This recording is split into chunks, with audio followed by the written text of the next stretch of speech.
Gospel according to Mark, the first chapter. Glory to you, O Lord. As soon as Jesus and the disciples left the synagogue, they entered the house of Simon and Andrew with James and John.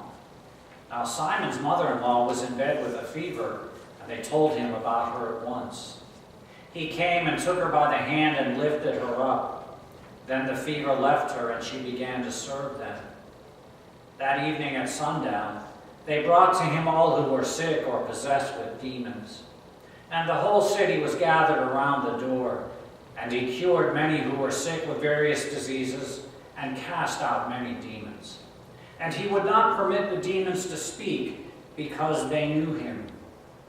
In the morning, while it was still very dark, he got up and went out to a deserted place, and there he prayed. And Simon and his companions hunted for him, and when they found him, they said to him, "Everyone is searching for you." Jesus answered, "Let us go on to the neighboring towns, so that I may proclaim the message there also. For that is what I came out to do." And he went throughout Galilee, proclaiming the message in their synagogues and casting out demons. This is the gospel of the Lord. Praise to you, O Christ. Please be seated.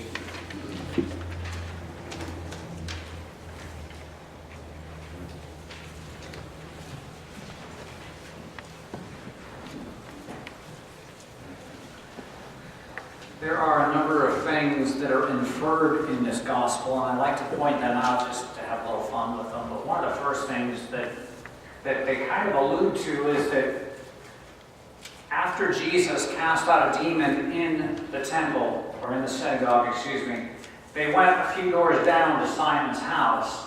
Now, Simon might not seem familiar to us, but Simon Peter, we might know him better by that. And of course, Simon Peter, we hear is later called Peter. Now, here's the interesting point, and I know it drives some of my friends crazy, especially because they attend a Roman Catholic church. But I'd like to remind them that they went to Simon Peter's house with his brother, and there they find Simon Peter's mother-in-law is sick. Now, most of us are aware that to have a mother-in-law, you first need a wife. Which means Simon Peter had to have been married, and especially at this time in his life, he would have still been married because she was still referred to as his mother-in-law. If she was no longer alive, and we all know divorce was one of those things that really didn't happen, well, not the way it happens today anyway.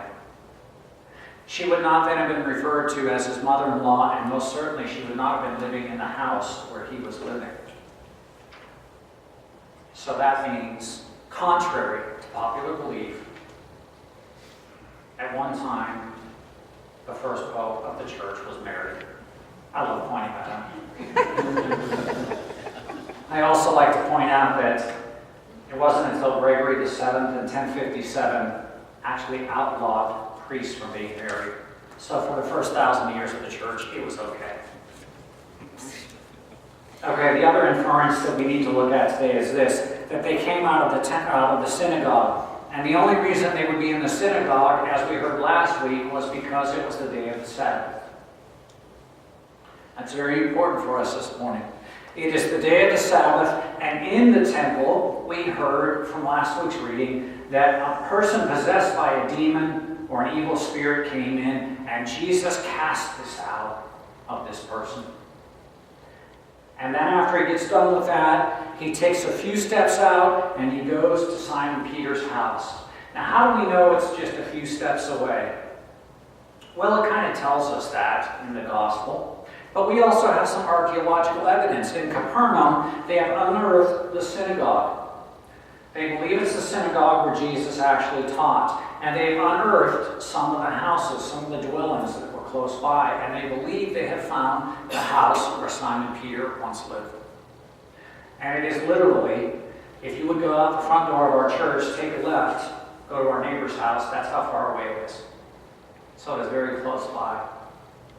Well, how would we get to know that it's very close by? Well, again, it is the Sabbath. And on the Sabbath, according to Jewish law, you're not allowed to work. You're only allowed to walk so many paces before you get in trouble. So obviously, it had to be very close by to the synagogue. So Jesus gets there, and he is told that Simon Peter's mother-in-law is very sick. She has a fever. And in those days, having a fever, being that ill, normally means you probably won't make it. That's just the way it was. It also meant that because you were ill, either you or somebody in your household had sinned very badly. And if you sinned very badly and you were sick, most other people would have stayed away from you. They would want nothing to do with you. And yet we are told that almost immediately when Jesus hears about Simon Peter's mother-in-law being sick, he rushes in and he reaches down to her.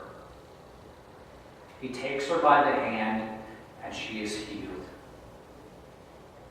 You see, God didn't wait for somebody to ask him. God did not tell Simon Peter's mother-in-law, well, you need to say or do all of these things.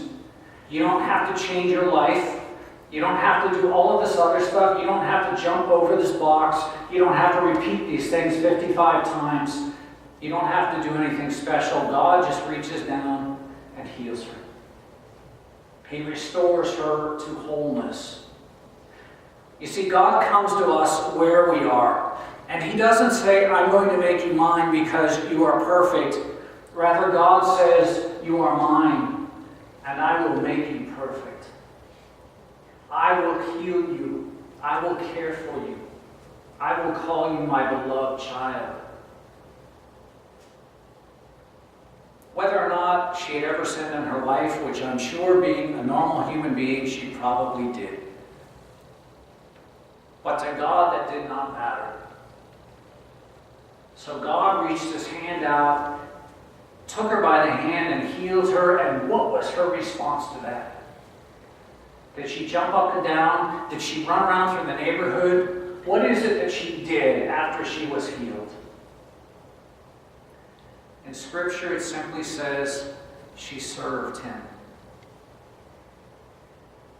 Now, it could be that she prepared a meal and served a meal to Jesus and his followers. But it simply says to us that she served him, that when God reaches into our lives and makes us whole, when he makes us whole and he renews us in spirit and in faith, our response should be just as Simon Peter's mother-in-law, that we serve him. Now notice too, where is it that she serves him? Does she go down to the synagogue and does she start making up plans for a big to-do? Does she go to the church council there and say, hey, we need a new program and we need to do all these things to get these people in and we have to go out with this marketing campaign? No. She serves him right where she's at, right where God has found her, in her home, in the place that she lives and works and moves about. You see, God calls us to serve him. And a lot of times we think that if we serve God, we have to be part of something huge and we have to do all kinds of things. And sometimes we get so wrapped up in that, it's almost like people used to get wrapped up in their salvation. They thought they'd have to do so many wondrous things. And yet God says to her, you are healed, you are made whole, right here, right now, in this place. And it is in that place that she begins to serve him.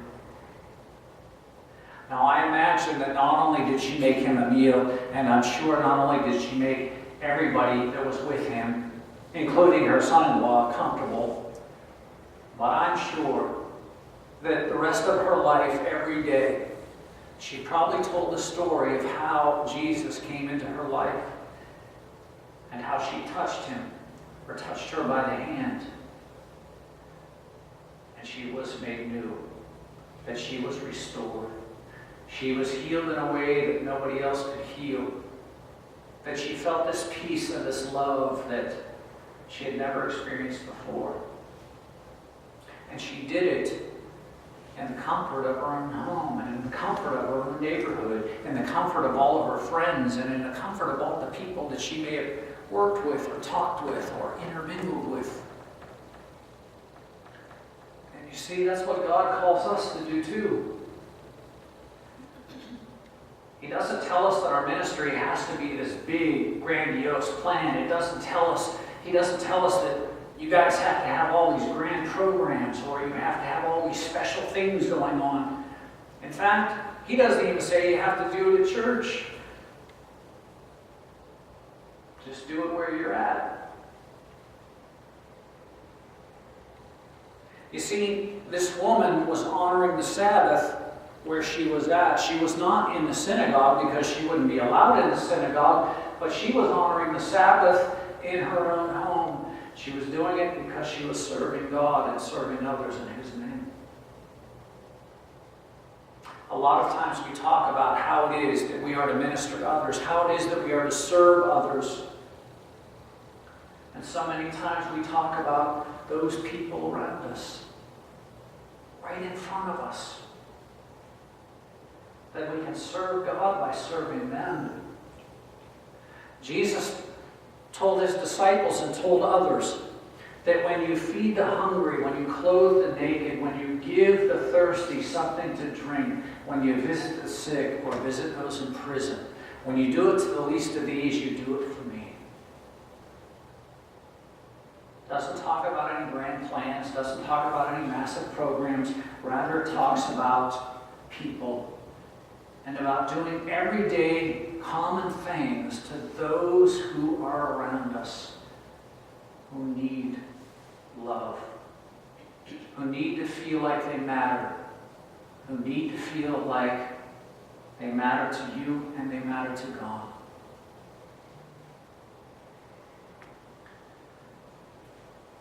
So this woman is healed and she begins to serve God. And she serves God with what she knows how to do. And that's what God calls us to do. Use what we already know in the place we are already at, and to just see those people whose lives we can touch, and just go and do. It was a couple weeks ago that we heard somebody couldn't be with us because her four-wheel drive got stuck in a ditch. It's kind of hard to do. Technically, it was a back into a ditch, not a get stuck in a ditch, so it was even worse. So anyway, she found herself in a ditch with no way to get out, and then somebody came down the road and offered her a way to get out of the ditch. And at the same time, while they were talking, this person could tell by the way she spoke and by the way she acted that she believed in God. And this person had had a tragedy in their life, and they were hurting. And so they asked if this person would pray for them and with them. And in that ditch, on the way to church, the Sabbath was honored. That God's word was spoken, that prayers were offered, prayers of healing, prayers of guidance, and even prayers of thanks. And after that person was taken out of that ditch and the other person went on their way, well, she never quite made it to church, and yet I would offer for you that that person honored the Sabbath more than most any of us that were sitting in this building that Sunday. That because in that place where God had put her, she was able to honor God. She was able to share the love of God. She was able to minister to someone who was in need because she herself was open to God's Spirit. And God's Spirit said, this person needs to hear your words of love and encouragement. This person needs you to pray for them. You see, that's how we honor God. That's how we honor the Sabbath, by doing those things, those everyday things to everyday people that we find that occur in our everyday lives. It doesn't have to be massive. For that person, it's the world. But God calls us to be His disciples in many different ways, in many different places. He calls us to honor the Sabbath and to honor Him in our daily relationships, in our daily lives. The way we honor others by respecting them, by listening to what they have to say, even if we don't agree with them. By honoring members of our family, even though we don't want to hear them. By loving people, even when it's really hard some days to love them, but loving them anyway. That is how we honor God, and that is how we honor the Sabbath, and most of the time it will not take place in this building. And yet, God reaches down where we are. He calls us His, and in response, well, that's up to us. We can choose to serve Him, or we can just choose to go about our merry way. It's our choice. I pray that we might remember to honor Him, to recognize those times when God pops into our lives, gives us the opportunity and the people to minister to, and in doing so, that we honor Him. Whether it's in serving a bowl of soup, making a cup of coffee, sitting by somebody's bed, holding the hands of someone who is dying. In those moments, you will know that you stand on holy ground, because where two or more are gathered in His name, there He shall be.